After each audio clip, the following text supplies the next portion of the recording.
Estudo para células, Igreja, Graça e Paz.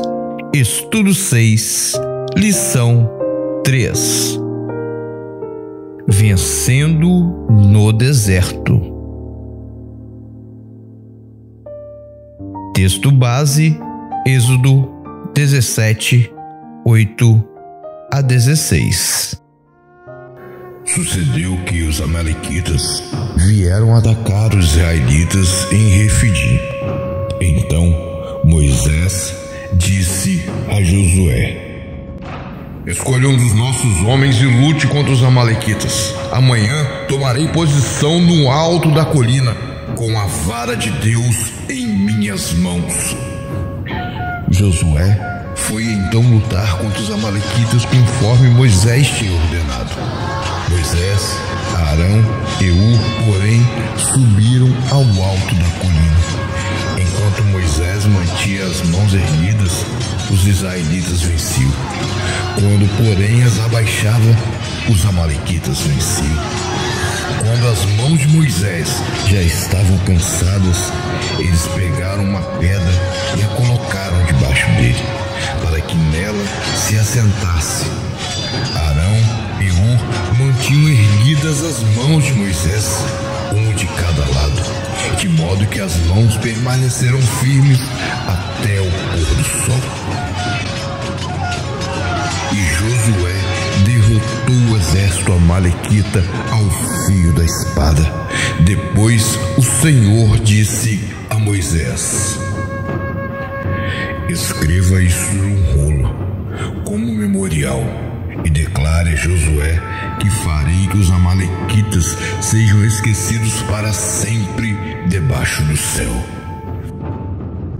Moisés construiu um altar e chamou-lhe O Senhor é minha bandeira, e jurou: pelo trono do Senhor, o Senhor fará guerra contra os amalequitas de geração em geração.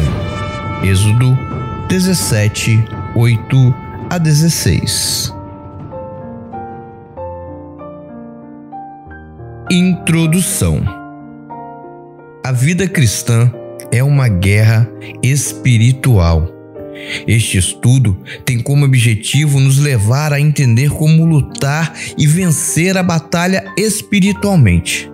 Segundo a Bíblia, o que é batalha espiritual? Você é alvo dos ataques de Satanás? Como vestir a armadura de Deus? O texto base começa afirmando: então veio Amaleque e pelejou contra Israel em Refidim. Isso está no versículo 8. Conforme lemos em Gênesis 36, 12, Amaleque era um descendente de Esaú, que deu origem a uma tribo nômade que morava no deserto do Negueb. Os amalequitas eram inimigos cruéis de Israel. Eles emboscavam e matavam soldados de Israel de forma traiçoeira e desumana. Por isso, Deus ordenou a Israel que destruísse definitivamente aquele povo. Mas em 1 Samuel 15, nós vemos que quando Saul lutou contra os amalequitas, ele desobedeceu a essa ordem de Deus e foi punido. Mais tarde, os amalequitas se revigoraram e atacaram Israel de forma traiçoeira, atacando inclusive a família de Davi. Porém, uma batalha foi travada e Davi os derrotou novamente. Isso está em 1 Samuel 30. Amaleque e os amalequitas são um tipo de Satanás e a sua tribo de demônios. Eles vivem em guerra contra a igreja, o povo escolhido de Deus. Eles atacam com o objetivo de destruir. Na realidade, eles vêm para matar, roubar e destruir. João 10, 10. A batalha enfrentada por Israel no deserto continua até hoje. Quando Satanás ou Amaleque ataca a igreja, que é o Israel de Deus. Tópico 1. A batalha é necessária. Precisamos aprender algumas lições acerca dessa luta. 1.1. Ela é inevitável. Quando o inimigo ataca, precisamos resisti-lo. Foi o que Moisés fez. Sucedeu que os amalequitas vieram atacar os israelitas em Refidim. Então Moisés disse a Josué: escolha um dos nossos homens e lute contra os amalequitas. Amanhã tomarei posição no alto da colina, com a vara de Deus em minhas mãos. Josué foi então lutar contra os amalequitas conforme Moisés tinha ordenado. Moisés, Arão e Hur, porém, subiram ao alto da colina. Êxodo 17, 9 e 10. A luta espiritual não é uma opção. Na condição de cristãos, estamos inseridos nela. Estamos na mira do inferno.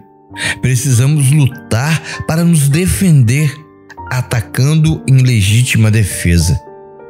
Tiago nos ordena: sujeitai-vos, pois, a Deus, resisti ao diabo, e ele fugirá de vós.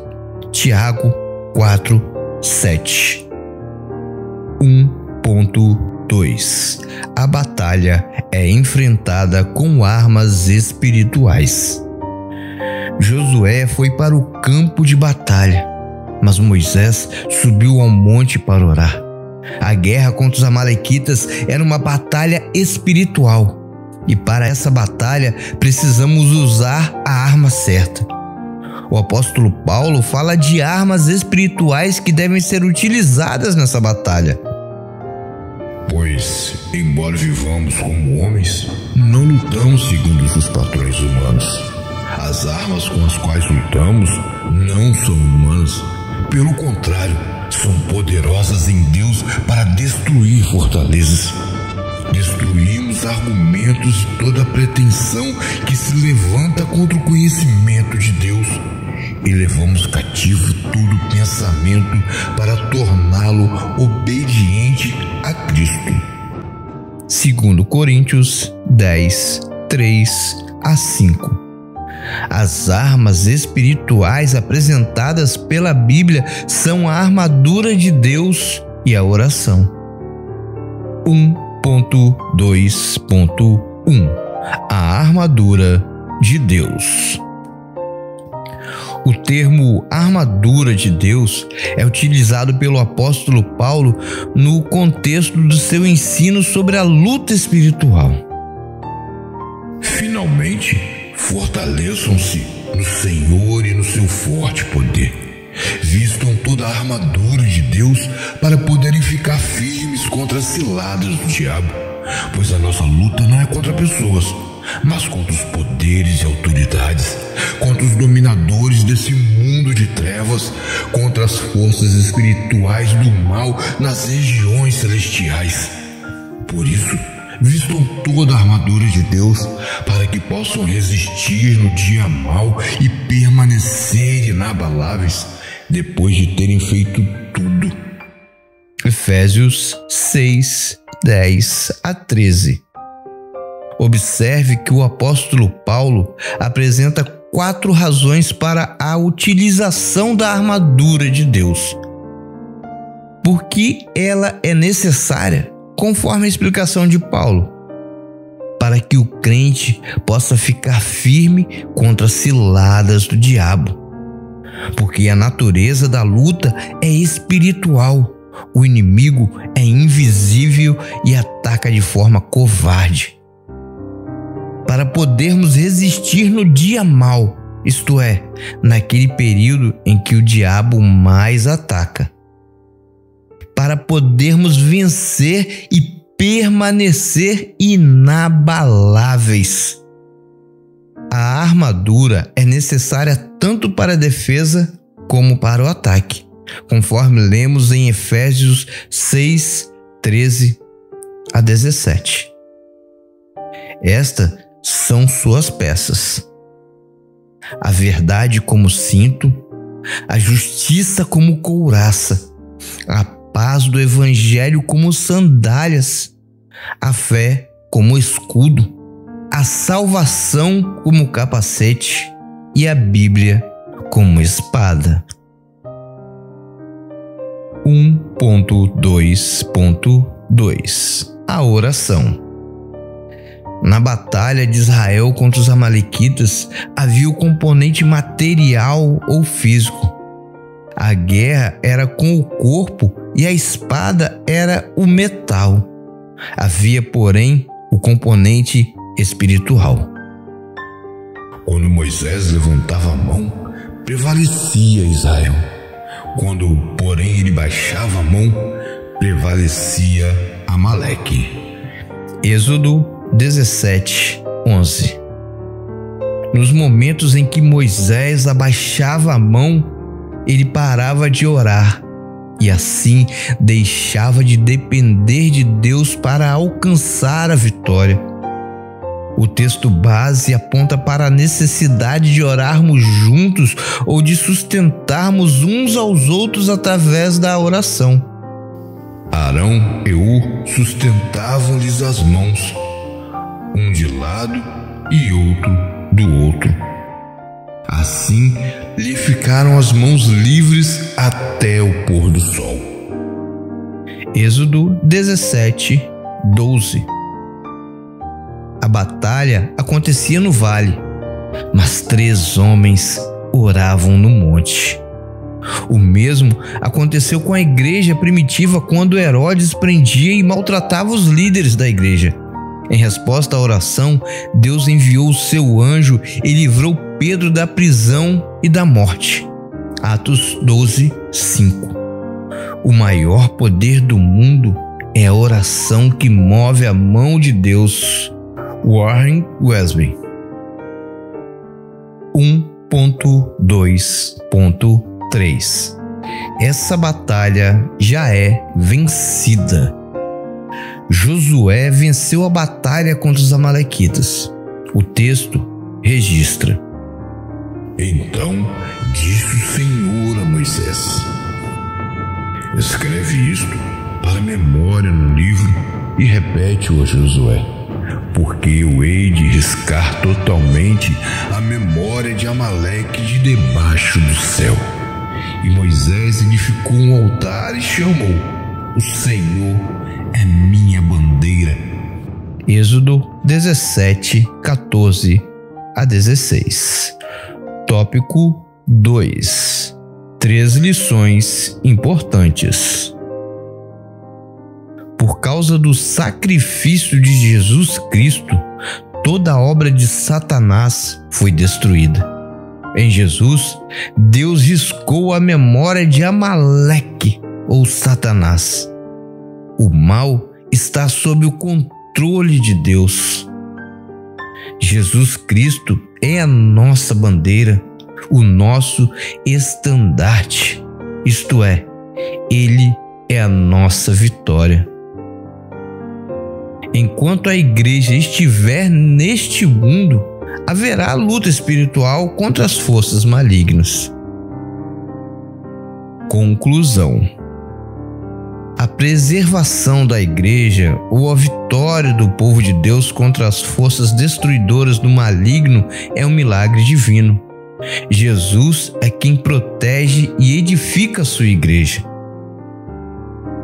Eu lhe digo que você é Pedro, e sobre esta pedra edificarei a minha igreja, e as portas do Hades não poderão vencê-la. Mateus 16:18. Sim, Shalom, bênção da paz. Conceda a paz, bem-estar, bênção, graça, bondade e misericórdia para nós e a todo Israel, teu povo. Abençoa-nos, ó nosso Pai, todos nós juntos, com a luz da tua face, pois a luz do teu semblante deu-nos o eterno Nosso Deus, a Torá da vida, benignidade e justiça, bênção, vida, misericórdia e paz. Seja bom aos teus olhos abençoar o teu povo Israel em todos os momentos e em todas as horas com a tua paz. Bendito és tu, ó Eterno, que abençoas o teu povo Israel com paz. Shalom, Adonai. Igreja Graça e Paz, Pastor Cláudio Almeida Santos.